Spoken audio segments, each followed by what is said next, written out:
Hi, my name is Ricky Van Johnson. I'm the oldest grandchild of Emma Shaw. Emma Shaw was born August 9th, 1912 in Tallulah, Louisiana. And she married the love of her life, George Shaw. Uh, Subsequently thereafter, they married. They had 11 children. George and Emma moved to Las Vegas in 1942, and then they migrated to San Bernardino in 1944. Emma is honest, she's wise, she's just a concerned woman about her community. But most of all, she's God's woman. She is a woman of God. In Proverbs 31, they talk about a virtuous woman, and if they could put a picture of a person in there, it would be her picture.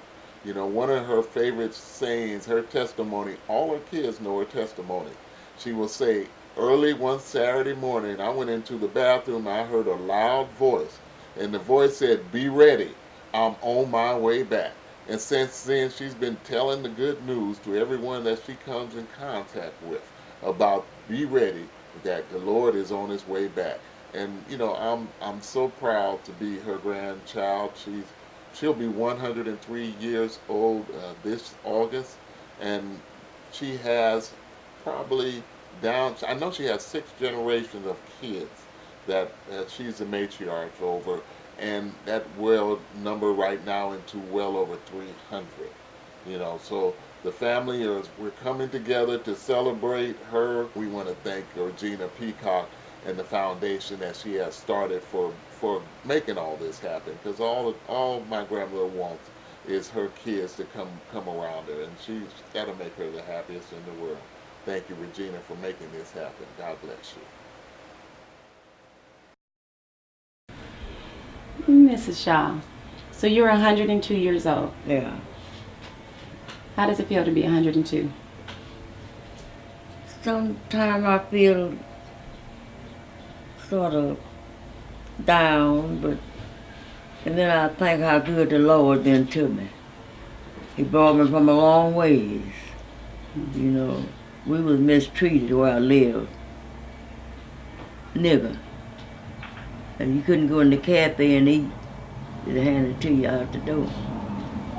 I was brought up like that. And a short time going to school, because we had to go to the field, the farm. We had everything we needed on the farm. All we had to buy was sugar, flour. Everything else we raised that. I had my own butter, my own milk and everything was churned. Had my cow, hogs, chickens. So we was brought up in a different way from the white people. They didn't enjoy us at all. We had one place we could go, Bloom's Drugstore. But the other place we couldn't go in because he was a nigger. We couldn't ride on the bus in the front. You had to sit in the back. That's where the niggers sit. But there's one lady I was going to ask Joyce her name. We was traveling and we stopped and I had the frame of the lady that sit just as you go up the stairs on the bus. Yes, ma'am. She sit right there at the door and wouldn't go nowhere else. They would tell her she'd had to go in the back of the bus. But she sit just as you go up and the seat right at the door. They had her picture where they had the frame and everything built where she sit. But the niggers had to go in the back behind the curtain. That's how we was brought up. So, And hate. But I'm so glad I met the man that I met. And we used to sit on the porch and hug and kiss. I loved him so much. And I'd sit on the porch. My uncle would come out and he said, "Time out now, it's time to come in." I raised up tight, real tight. And so he would get up and I'd look at him. He was so sweet. I just loved him. I don't want nobody but him, 'cause he was my all in all. Went on around the corner and I'd sit out there and watch him, turn the curve, then I'd go in the house. But finally, down through the years, we sure enough fell in love and got married. I was 18 when I married. And here comes starting the family. And I just loved him, so I just stand and look at him, 'cause he was so sweet. Down through the years up until now, I think how we were brought up and how my husband and I fell in love and started the family. But I won't tell the first. I let him in the window. They was all asleep. That was the first baby. Cleveland. Okay. My son is gone. He was the oldest. I had the second boy. He was next to my daughter. It was a girl next to him. And then another son next to her. And then another son next to him. That's the way they left me. They died. But the Lord blessed me with the rest. They're still alive. Our grandchildren is gone. All my family gone. Nobody living but my sister's daughter and her children right now. My husband, all his family gone. I went to fumes. But you know, after that,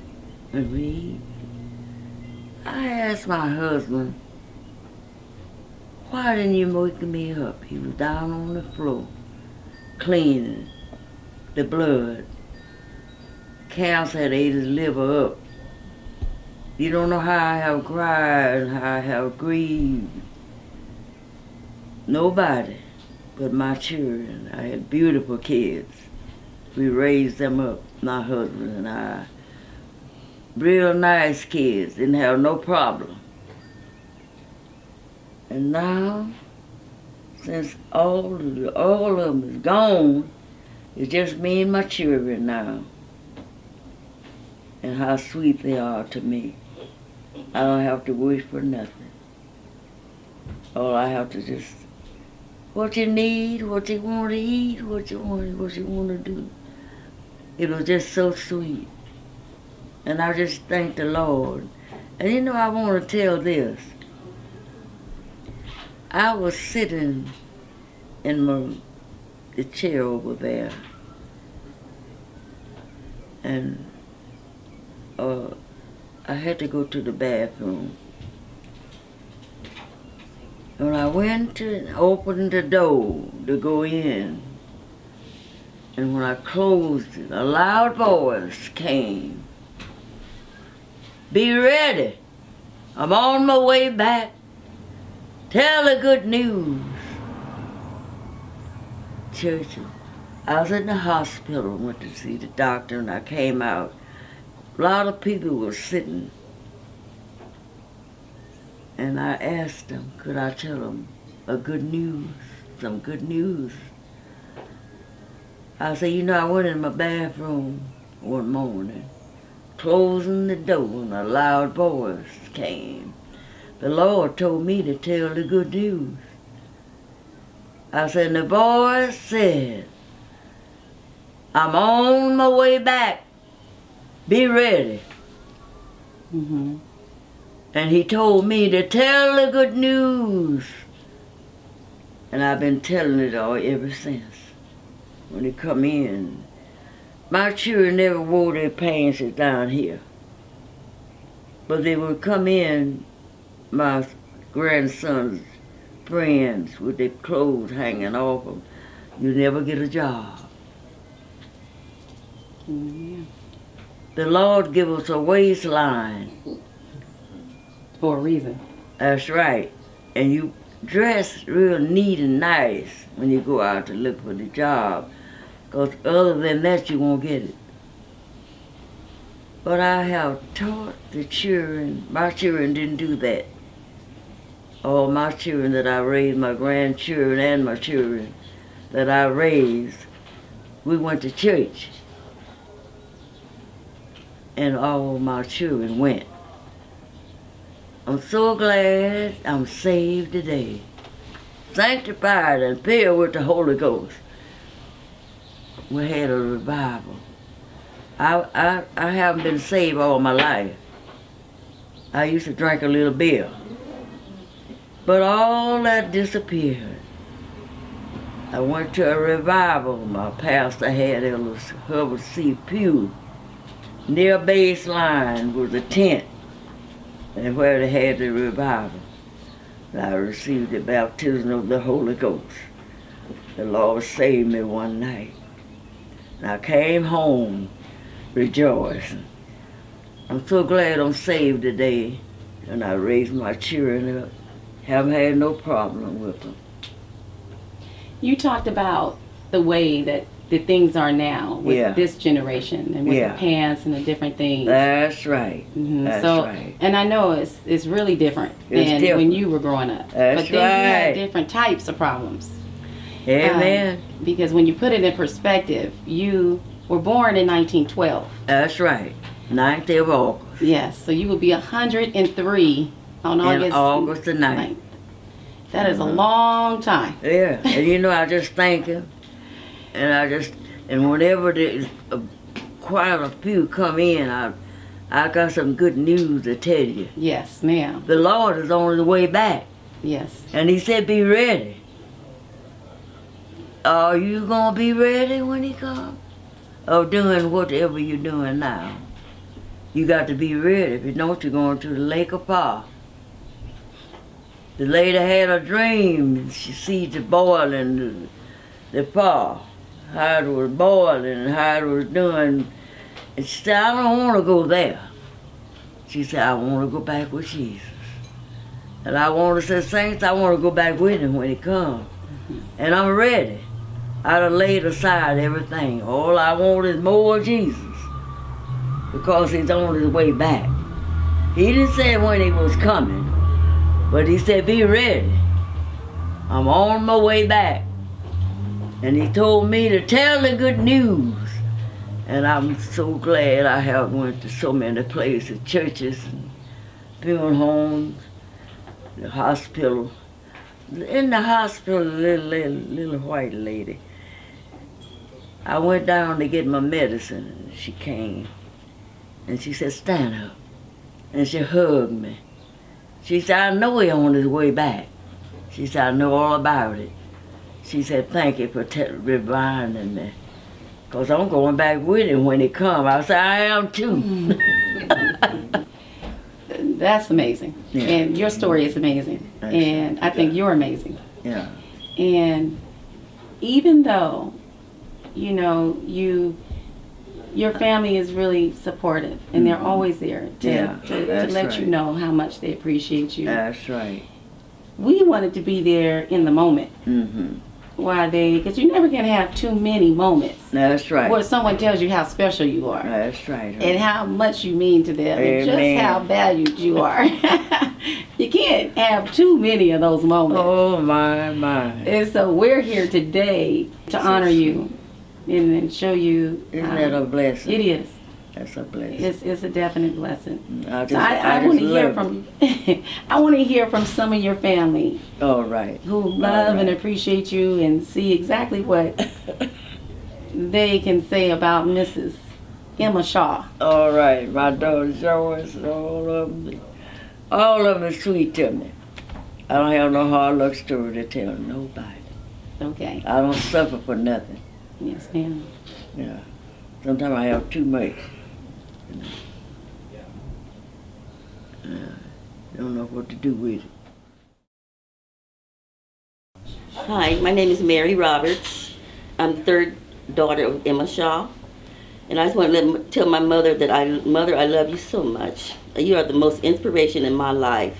You have been a joy to me, and I just can't express to you how much I enjoy coming over here every day talking to you and getting the wisdom. And you just fill me with so much, and I love you with so much. I love you so much. I can't express how much I love you. You have been an inspiration in my life. You have taught me things. You have taught me so much. And a lot of times I know you be talking to us when we were coming up. I know you didn't think we were listening, but we were listening to you. We used to do what you told us to do, but we were listening. And that's why I am the person I am today, from your wisdom and things that you told me to do growing up in my life. And I remember all the times that my friends would come over, you feed everybody. You always had food for everybody. Nobody left here hungry. Although you had a bunch of kids of your own to feed, you always had enough food for everybody. Mother was always cooking. There was not a day that went by that my mom didn't have a meal on the table for us. In spite of the fact that there was not a lot of money, but we always had food. If it was nothing but beans and cornbread, and that was always good. But we always had enough for everybody. And my friends to this day talk about your cooking and how much they enjoy coming over here listening to you and your wisdom that you have. And I love you so much, Mother. You know, people used to come to her house off the streets, and she invited me in to give them lunches, you know, feed them. And, you know, if they didn't have any clothes, Never she'll turn have nobody a down. coat or something for them to put on, she'll give it to them. You know, that's how great a love my mom has. We lived on Stoddard Avenue when we first moved to San Bernardino.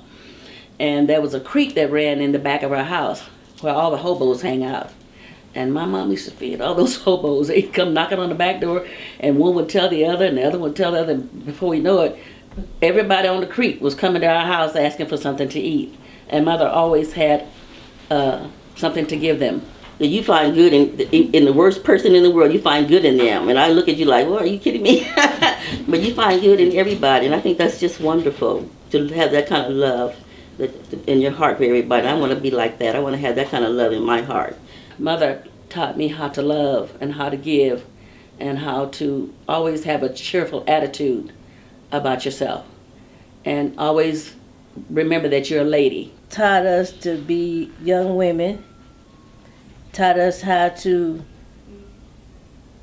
carry ourselves when we're out in public. And always present yourself in the best light that you can. Taught us how to love each other, and I appreciate that because the love that you put in my heart, I carry for everybody. One thing she has echoed in my life is love everybody. Treat everybody with love because you never know whose hands you may fall into, because the ones that you hate may take care of you in your sick days. So if you love everybody, people will love you and they will take care of you like you took care of them and loved them. My mother passed when I was 6 years old, and I was blessed not only to have aunts such as Mary, Barbara, and Joyce step in to fill the gap, but also had a grandmother and a grandfather that really modeled love for me. I was blessed to live here on 20th Street, and I saw, not only did I see the love, but I felt the love that they had one for another, and they passed it on down to me and my brother as well, Maurice. And I'm the oldest grandchild, and I always say that I'm her favorite.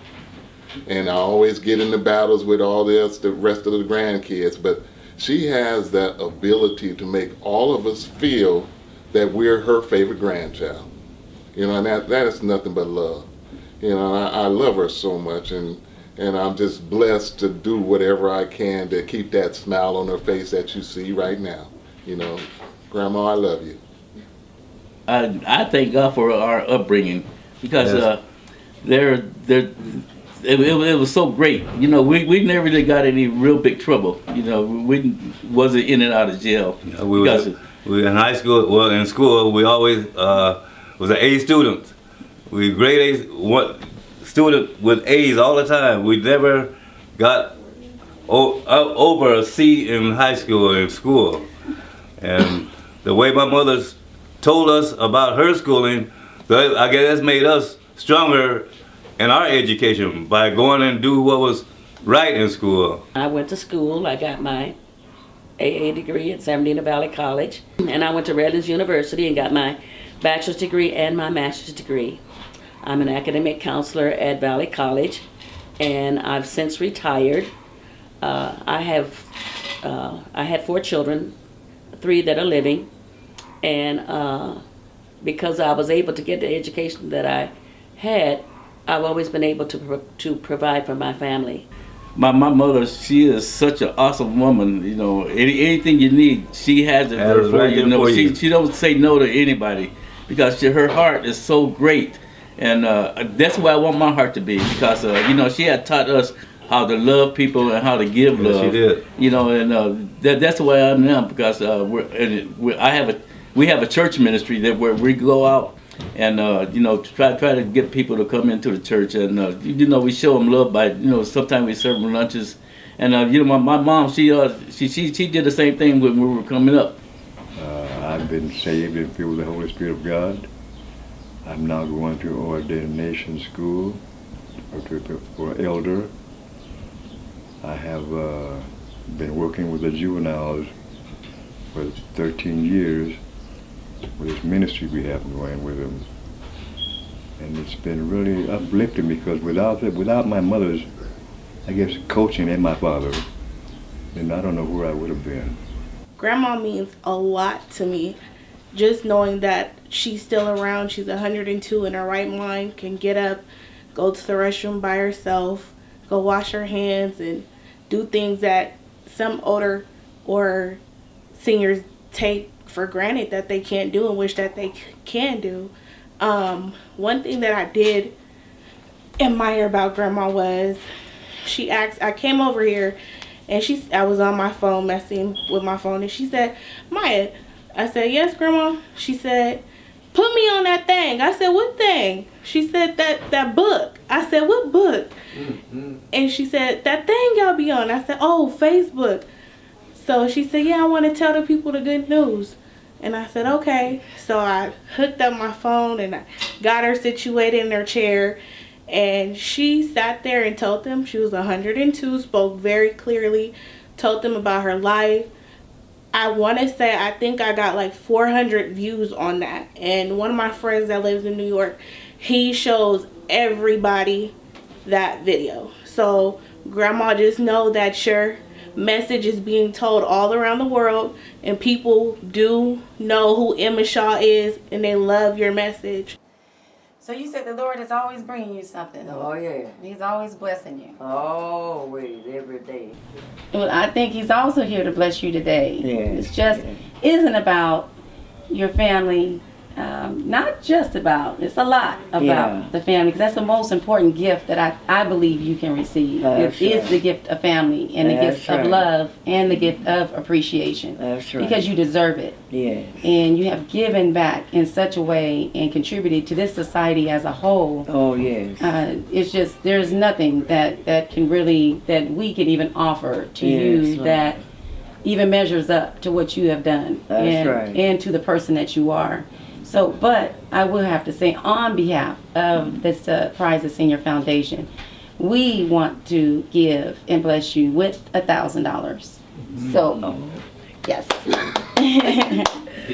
So here what a blessing. Yes. Oh, what a blessing. Yes, we want to give you Thank you. Oh, $1,000. thank you. Thank And you we so just much. want to say thank you Oh, for that's being so right. you and being such an amazing, amazing person and woman of God. And Thank you. Thank you. Oh, Lord, I thank you. Thank you. I've Thank been you blessed so much. And that's how God does. Thank you. That's what he do. He said to make a way out of no way. Yes. And he have did that for me down through the years. And I just praise him. She's my heart. She's been with him. I don't think anyone in the world could have a better mother than we have. I love my grandmother. She's really been an inspiration to my life. And I just love you, Mother. I could speak for all of us. We love our mother. We sure do. Mother, I love you so much. You are the most inspiration in my life. Mother, and I love you.